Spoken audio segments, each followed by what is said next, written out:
Assalamualaikum warahmatullahi wabarakatuh. Perkenalkan, nama saya Nurlaila Jauhar. Saya mahasiswi Pasca Sarjana Batch 23 di Sekolah Tinggi Pariwisata Trisakti. Kali ini saya akan melakukan review tentang desa wisata yaitu Maitara.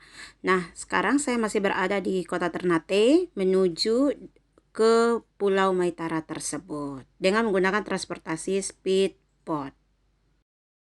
Transportasi yang saya gunakan, jadi biasa kalau kita pakai ini kan kita charter ya dari Ternate ke Maitara itu 150.000. Sekarang kita sudah tiba di Maitara, Pulau Maitara. Ini sebagai salah satu wisata desa yang ada di Maluku Utara. Jadi jarak tempuh dari Ternate ke Maitara itu hanya 5 menit.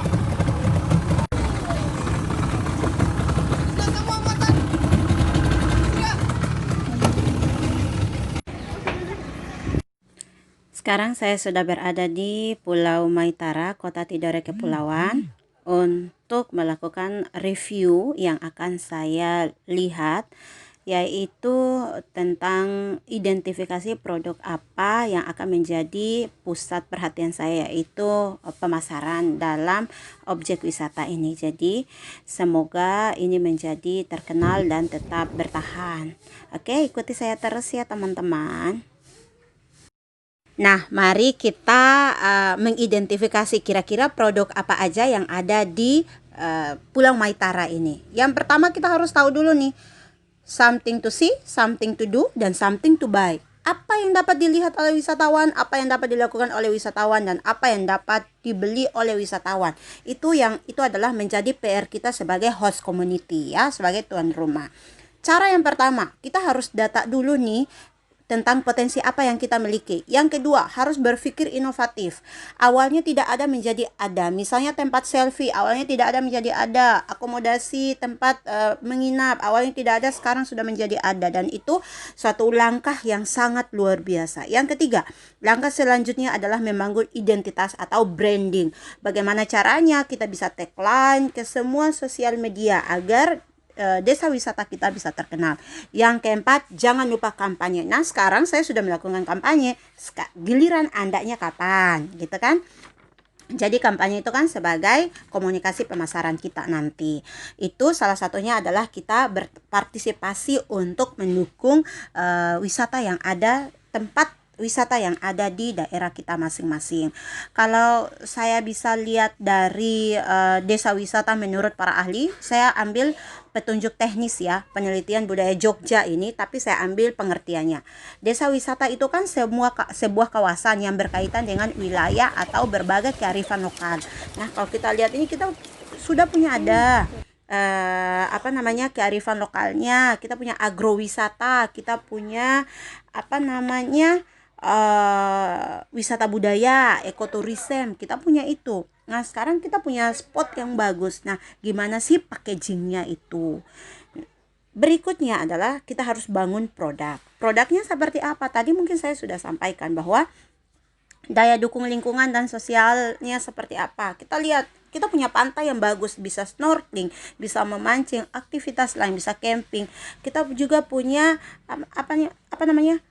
agar desa wisata itu dapat dipelihara keberlanjutannya. Nah, kita lihat dari fisik, atraksi, terus kita lihat dari paket wisatanya, ada program-program eventnya. Kalau kita lihat dari akses dan lain sebagainya, sudah bisa dijangkau, walaupun sebagian masih sangat alami, tapi ini sudah bisa dijangkau. Kalau kita lihat dari atraksi alamnya, kita punya gunung, kita punya sunset, sunrise, kita punya fasilitas yang sekarang sudah ada gitu kan. Terus kita punya ini fasilitas pendukung seperti toilet dan lain sebagainya. Nah, cuma di gambar ini kita harus memberikan pemahaman yang baik kepada generasi-generasi agar mereka tidak mencoret seperti ini. Nah, itu mungkin salah satu yang harus kita pertimbangkan. Setelah itu dari program-program semuanya kita harus tetapkan harga. Jadi harganya juga kita melakukan, jadi ada 3 jenis nih. Yang pertama itu adalah menetapkan harga rendah di awal sebagai stimulus kepada wisatawan. Jadi kalau yang datang itu kita kasih harganya misalnya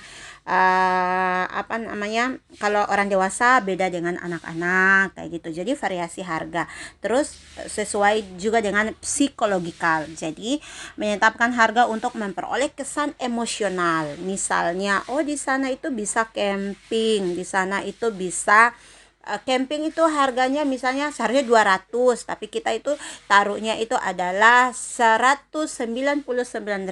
Nah, itu adalah memperoleh kesan emosional kan, walaupun bedanya cuma 1.000. Itu adalah strategi pemasaran sih sebenarnya. Yang berikut lagi, baru kita akan melakukan pemasaran. Jadi yang pertama menetapkan tujuan komunikasi kita. Yang kedua adalah isi. Yang ketiga itu adalah memiliki alat komunikasi. Kita harus gunakan, kalau tujuan kita ini kan kita udah tahu nih Maitara, Pulau Maitara. Terus yang kedua isi. Jadi packaging kita itu apa? Apakah kita aktivitasnya mancing? Apakah kita atraksi pertunjukan-pertunjukan seperti ini? Nah, itu yang harus kita pikirkan. Setelah itu baru kita melalui alat komunikasi, website, blog, sosial media dan lain-lain sebagainya. Baik, catatan dari saya adalah kita wajib kolaborasi mulai dari desa, lokal, hingga tingkat nasional. Apapun outputnya, mari sama-sama kita saling komunikasi agar kita rasa memiliki objek wisata tersebut. Baik, saya Nurlani Johar, SMK Negeri 1 Kota Ternate, sebagai salah satu mahasiswi pasca sarjana di Trisakti. Terima kasih.